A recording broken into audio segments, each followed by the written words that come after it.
Welcome back to Still Plays Galaxy of Heroes. This is the new account week by week. We are in week 10. We finally beat our first assault battle, the Empire one, against the Ewoks. This week we're going to very quickly touch upon the milestones, some lessons I want to revisit and get a little bit deeper in, and then we're going to go into progress. We'll try and shoot through this again really quickly. We're still in the slow period, but we'll probably be hitting level 80 for next week, week 11. This week we progressed one level, beat that assault battle, and now we're going to move on to trying to beat more of them because of the credits and rewards that you get from. There's both an achievement you get from beating that first tier, and there's the first time rewards you get from each assault battle, which is really huge in the early going. It was an extra 1,000,000 credits that I wasn't anticipating, and a bunch of extra shards for beating it the first time. And now our fleet is getting strong enough where we're entering the top 50 consistently, so now we're getting an extra 50 crystals every day, because now we're able to beat some of those hyperdrive bundle accounts that don't know what they're doing and aren't constructed correctly. So it's kind of a wasted level 85, and we're able to beat them now. Here's that assault battle. We're going to let it play for a moment while I talk, and then we'll jump to the end, take a look at the rewards. So this has been the governing theory that we've been going on for a couple weeks now, is working towards these assault battles and increasing our resource income as much as possible so that we can reinvest that back into the roster. And now we're hopefully going to start seeing the dividends of that. It's the bet we've been making because of the amount of hyperdrive bundle accounts in my particular shard. It may not be as true for your own shard, but also now that we're progressing so slowly in that like post level 75 range to basically from now on to level 85, you can keep up with the progress of your arena team. Like these guys here are all level 71, 72 at this point. Some of them might be a little less. But we're progressing at a rate now where we can keep my arena team fairly strong while still taking resources and starting to spread them around to other squads. And we're focusing on Grand Arena, preparing teams for the future, and on these assault battle teams, as well as looking for synergies with legendary requirements as well. Let me jump to the end, show you what we got out of this. Piet's been huge. I've been loving using him. So you can see we get a ton of shards. This was, though, because of the first time finish, and also the 1,000,000 credits is the first time finish. I think it's like 100k or whatever with subsequent finishes, but it's a bunch of extra ability mats. It's a little bit of gear. It's some mods. Like all of that is going to be really huge towards progressing the roster a little more quickly. So if you're delaying working on certain assault battles, you're delaying the amount of times you're getting those resources and gathering those resources. Just like with the Telzane or Wicked event, you could potentially be getting an amount of Zetas that accumulates over time and starts paying dividends in your roster. So that is why we are focusing on this. And we'll see if it hurts us when it comes to level 85 in Grand Arena, but I don't think that it will be. So right now what we are doing is we're focusing on strengthening all of our teams. We'll go through them in a minute. I'm being really careful with any purple gear.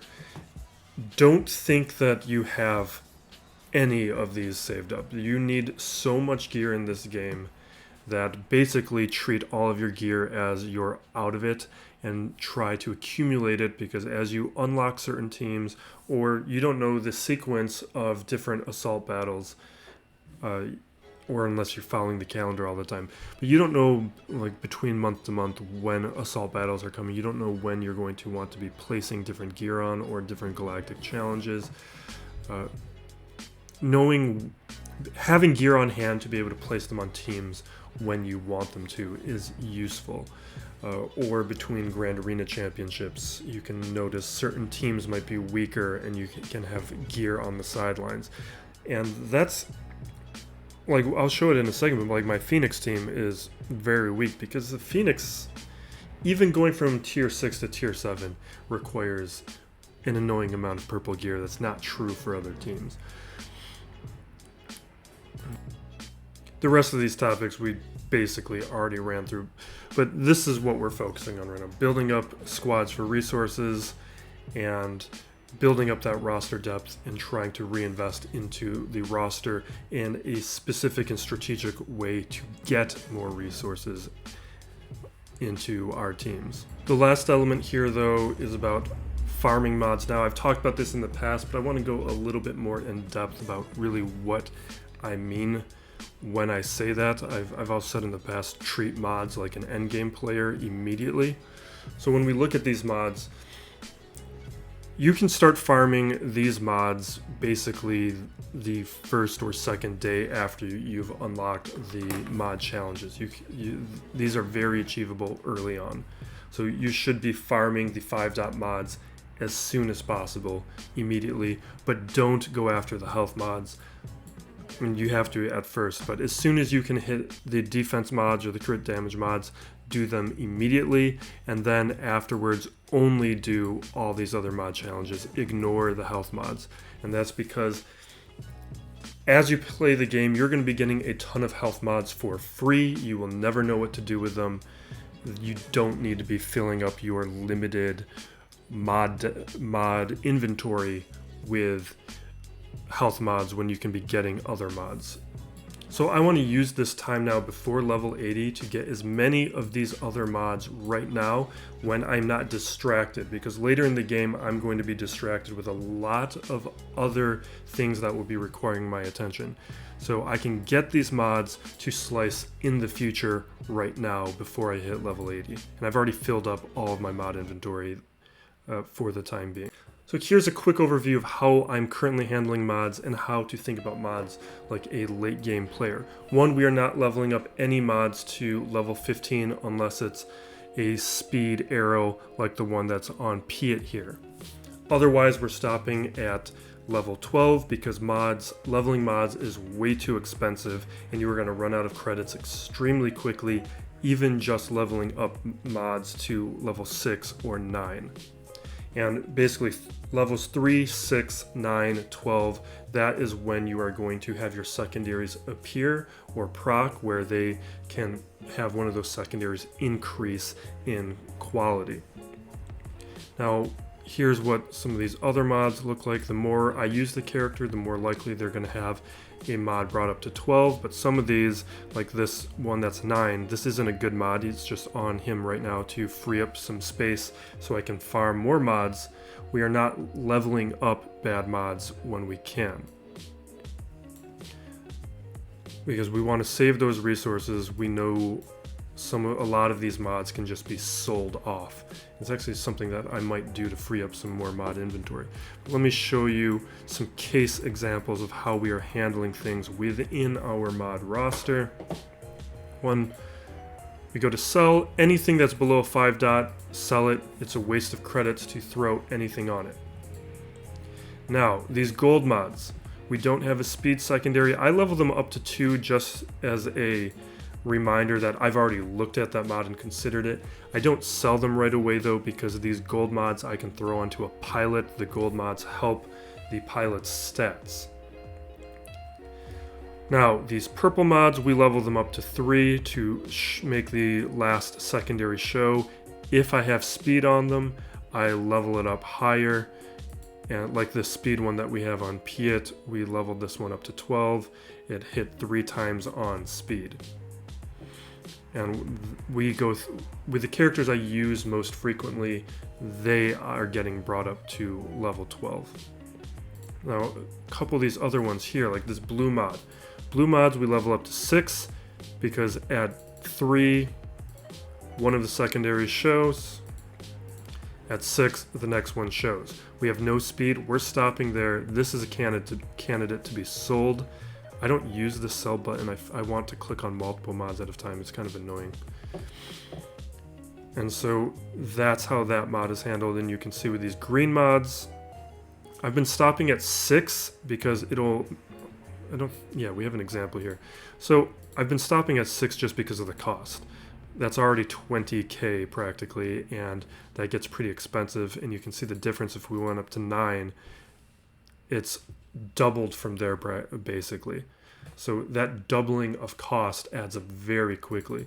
So at 6, we get a chance for 2 of those to show up as speed, and that way we can be a little bit more conservative. But on my main account, or if you have more credit income, I would be leveling a green mod up to 9 to get all the secondaries to appear.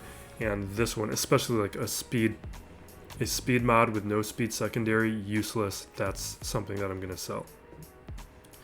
And then these gray mods, I'm basically not touching because we're spending most of my currency on the green and blue mods to see if we can see what the secondaries are.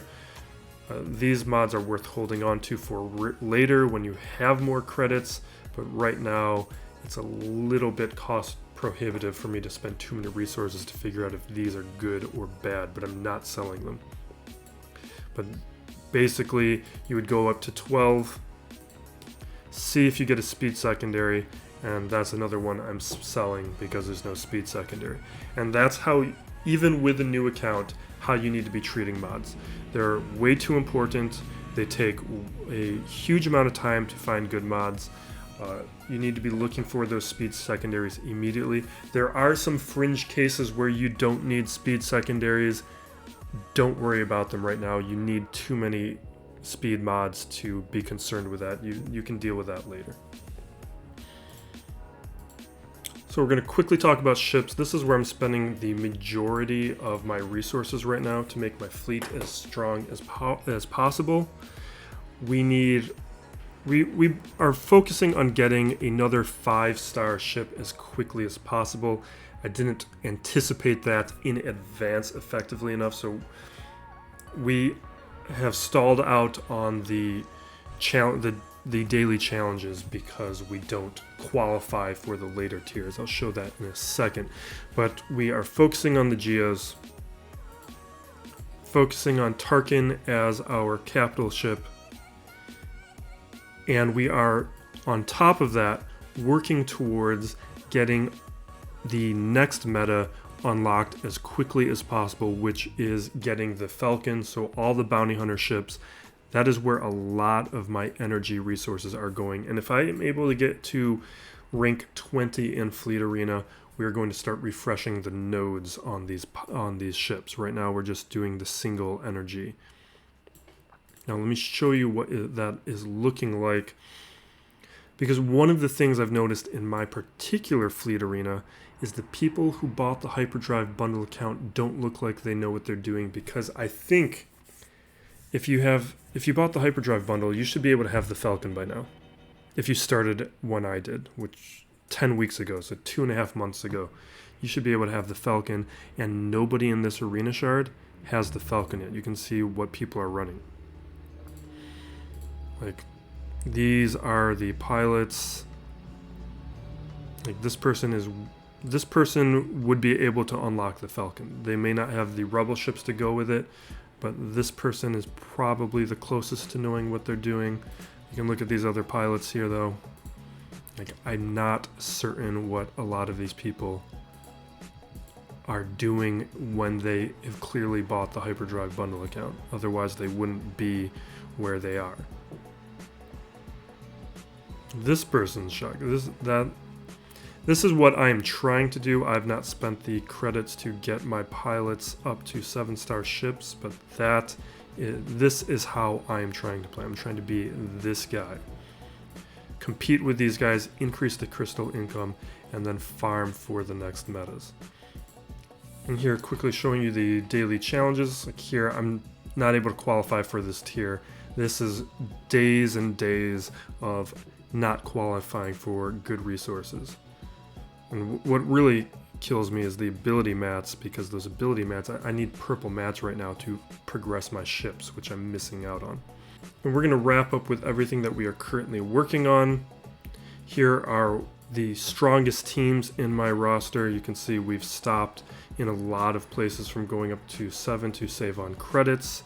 We are saving up a lot of shards, and we're ready to move on to the next step with a lot of these teams. You can see like with Phoenix, with Jedi, First Order, the Night Sisters, Ewoks. We have all of our shards saved up and accumulated, so when we hit level 85 we can try some things, or when different assault battles occur we can try some things. And here is where each of these teams are standing. Phoenix right now is getting a ton of attention. We're working on finishing up Palpatine and Thrawn. That's one of our next goals, and then after that I think we're going to very heavily work towards unlocking CLS.